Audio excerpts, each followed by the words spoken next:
Meus queridos, a paz do Senhor Jesus a todos. Hoje, lição de número 5, uma igreja cheia de amor. Essa nossa lição está dividida em 3 tópicos principais, que são o amor manifestado na comunhão cristã.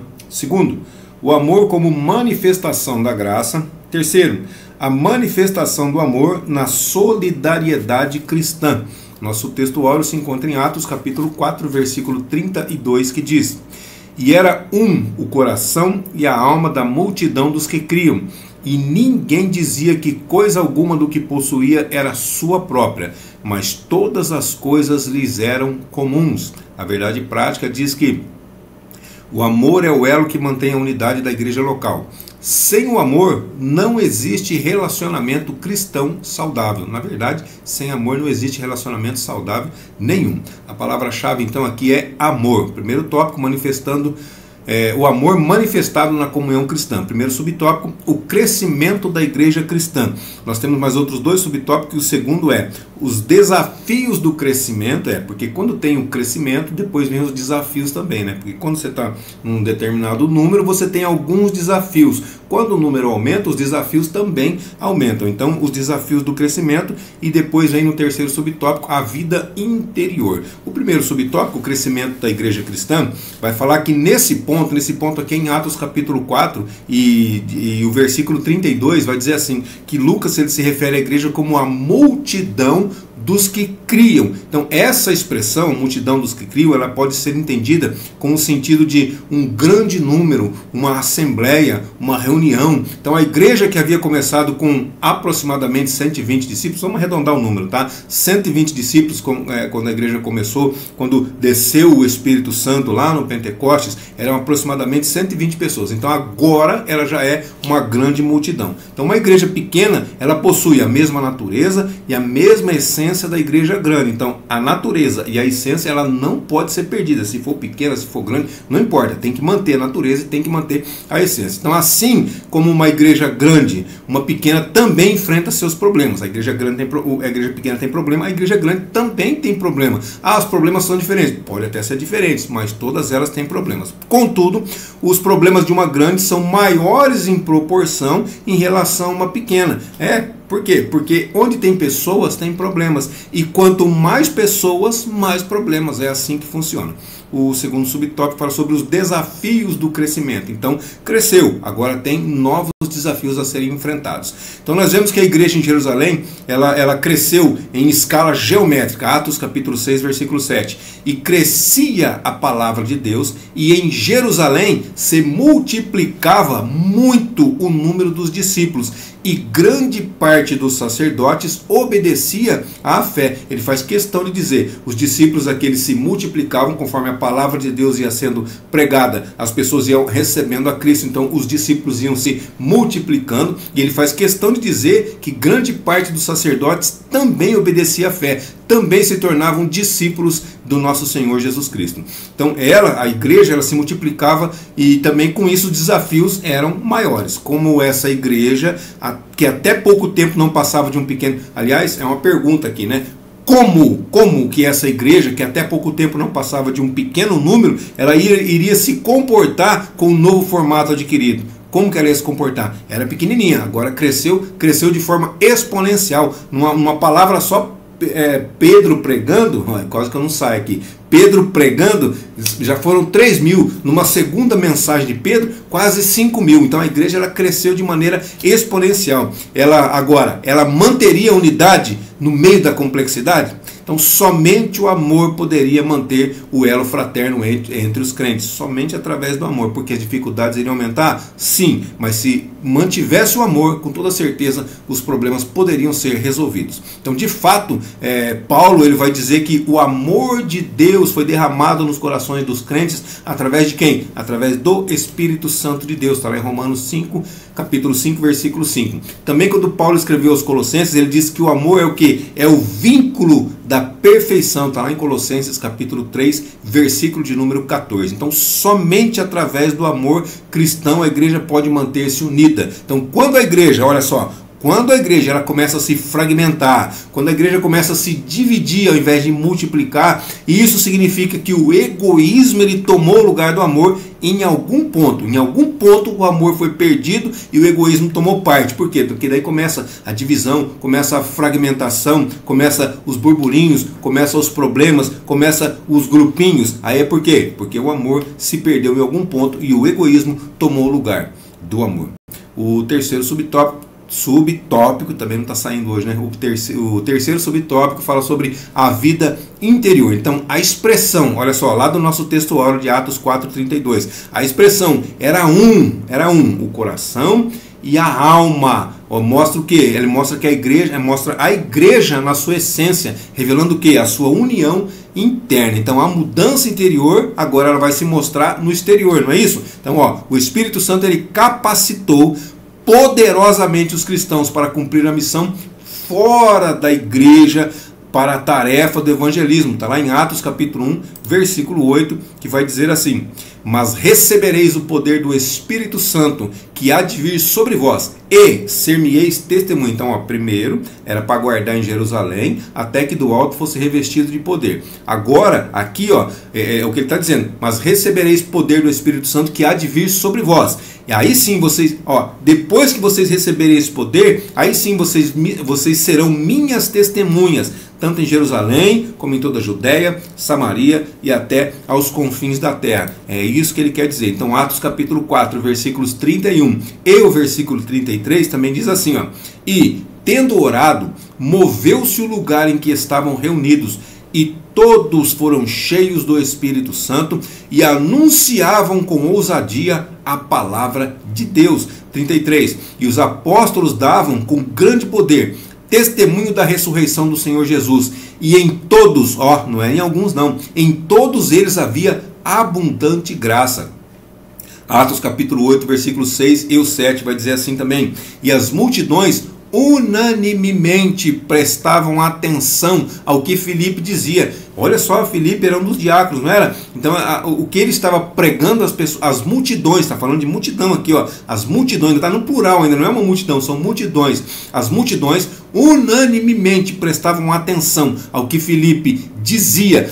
Por que, Valdecir? Porque ouviam e viam os sinais que ele fazia. Versículo 7. Pois que os espíritos imundos saíam de muitos que os tinham, clamando em alta voz, e muitos paralíticos e coxos eram curados. Então Filipe pregava a palavra, e não era só com persuasão humana, não, tinha poder de Deus misturado com a palavra. Então os crentes eles se mantinham unidos de forma externa, não somente externa, mas também internamente. E o resumo desse tópico diz que a união e o amor entre os cristãos, impulsionados pelo Espírito Santo, fazem o que? Fortalecem a igreja e também a sua missão. Qual que é a missão da igreja? Ir por todo mundo, pregar o evangelho a toda criatura.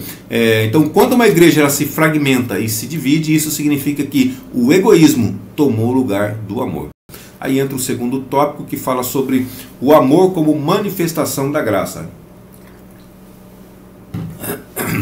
Primeiro subtópico: a graça como manifestação do Espírito. Então, o melhor ambiente para a manifestação dos dons do Espírito é em uma igreja onde o amor de Deus ele se faz presente. Lucas ele nos informa que os apóstolos davam com grande poder, Atos 4:33, com grande poder, testemunho da ressurreição do Senhor. Então não era só palavras que eles anunciavam, eles falavam e tinham o poder de Deus operando na vida deles também, e isso servia como testemunho. Então o contexto ele nos mostra que o Espírito opera em um ambiente que lhe é propício, isso é, onde a igreja está banhada no amor cristão.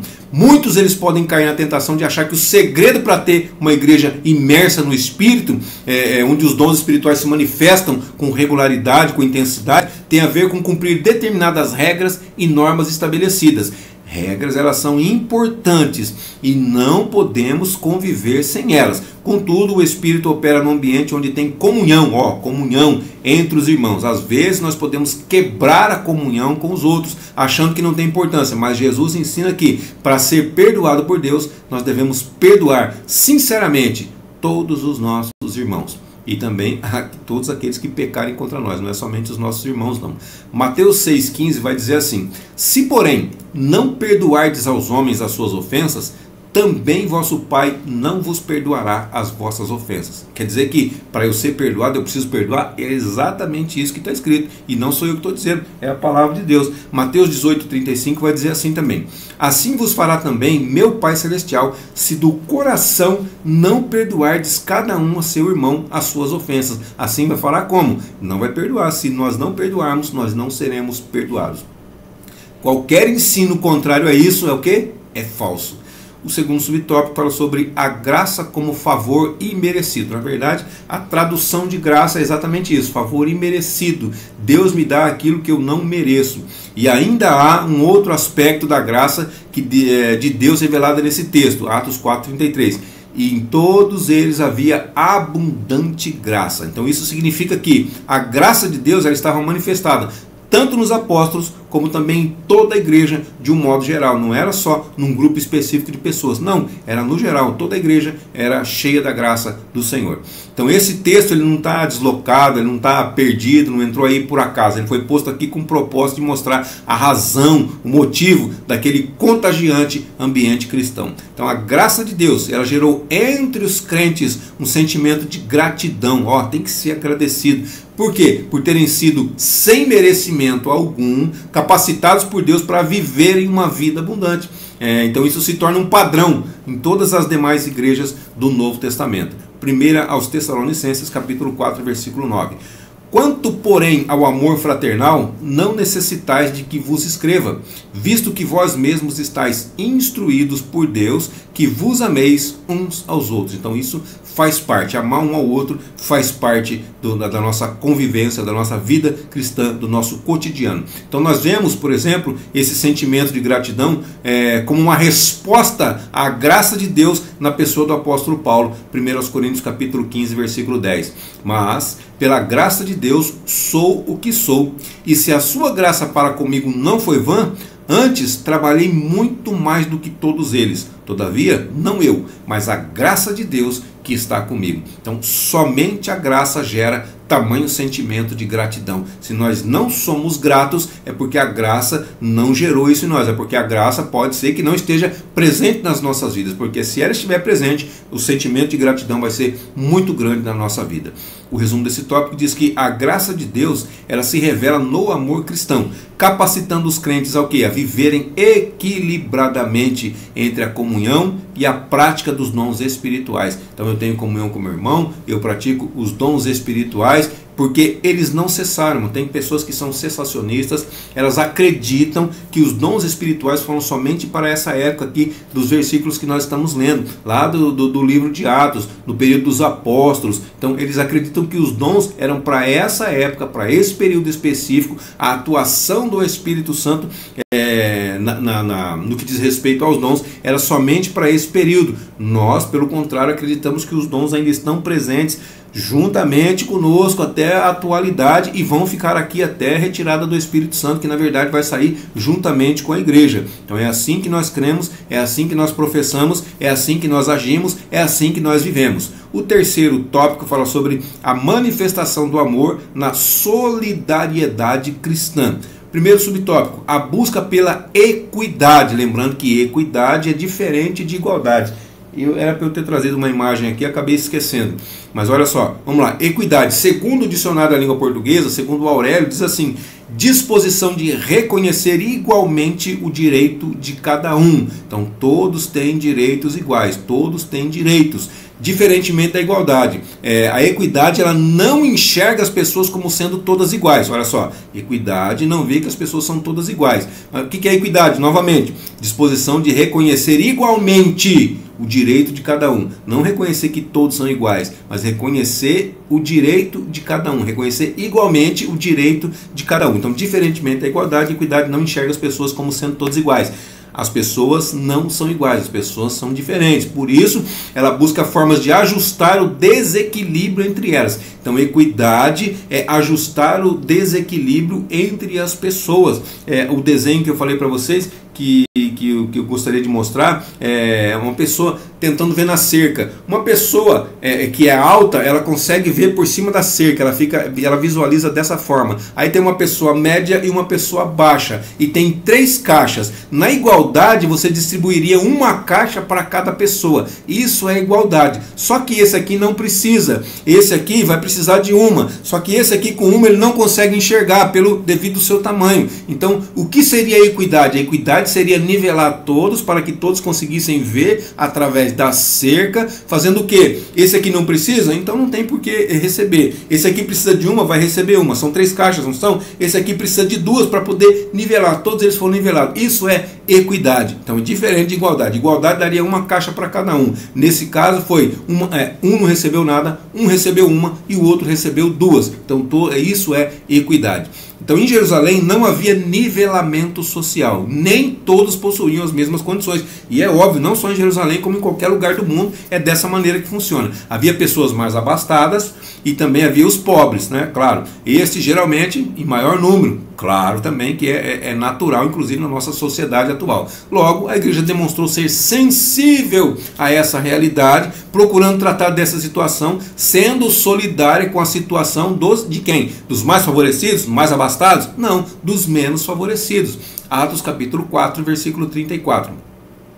Não havia, pois, entre eles necessitado algum, porque todos os que possuíam herdades ou casas, vendendo-as, traziam o preço do que fora vendido e o depositavam aos pés dos apóstolos. Olha só como é interessante esse versículo aqui. Não havia necessitado algum. Aquele que padecia, que sofria necessidade, ele recebia, ele era tratado, porque algumas herdades de alguns que tinham mais eram vendidas e o dinheiro era trazido aos pés dos apóstolos, e os apóstolos faziam a divisão de forma, na equidade, não era na igualdade, não era distribuir em partes iguais, não. Quem tinha menos recebia mais, quem tinha mais ou não recebia menos. Então o segundo subtópico fala sobre propriedade e compartilhamento. Então a igreja de Jerusalém, ela vivia uma comunidade do quê? De compartilhamento, não de domínio. Então os crentes, eles mantinham a propriedade de seus bens, mas disponibilizavam conforme a necessidade de cada um. Então desse modo eles compartilhavam tudo aquilo que eles possuíam.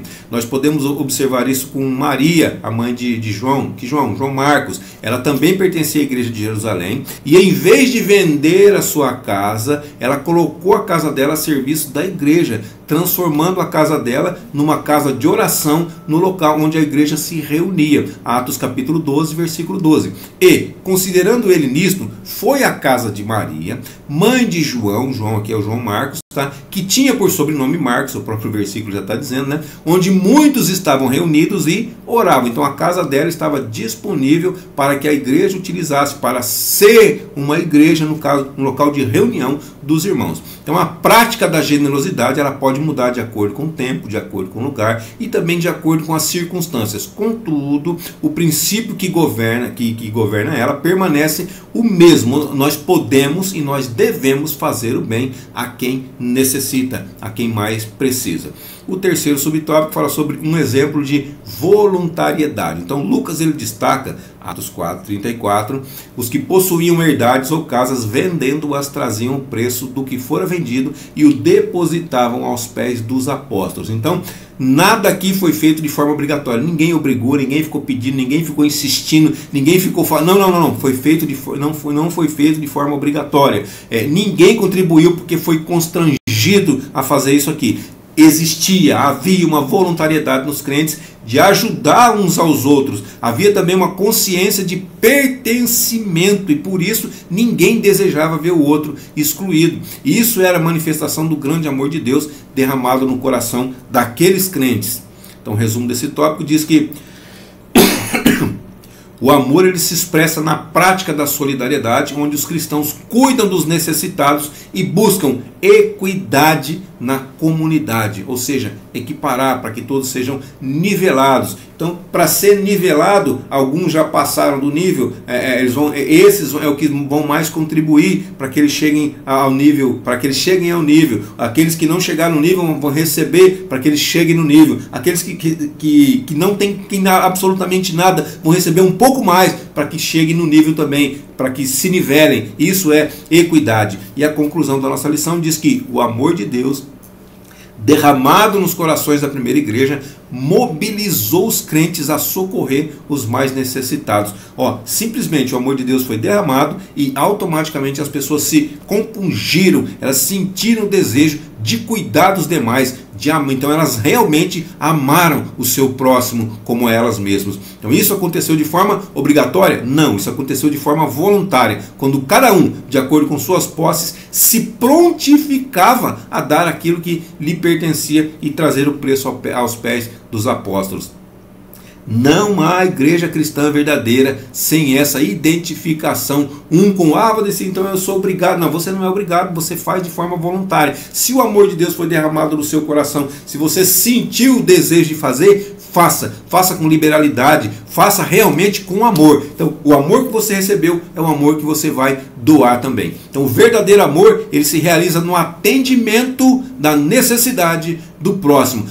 O verdadeiro amor realiza no atendimento da minha necessidade. Não, minha necessidade já está suprida, não está? Então, se eu amo meu próximo como a mim mesmo, eu já supri minha necessidade, agora eu vou ajudar a suprir a necessidade do meu próximo também. Amém, queridos? Deus abençoe sua vida, sua saúde, seu ministério, suas finanças e até a nossa próxima aula, se assim Deus nos permitir.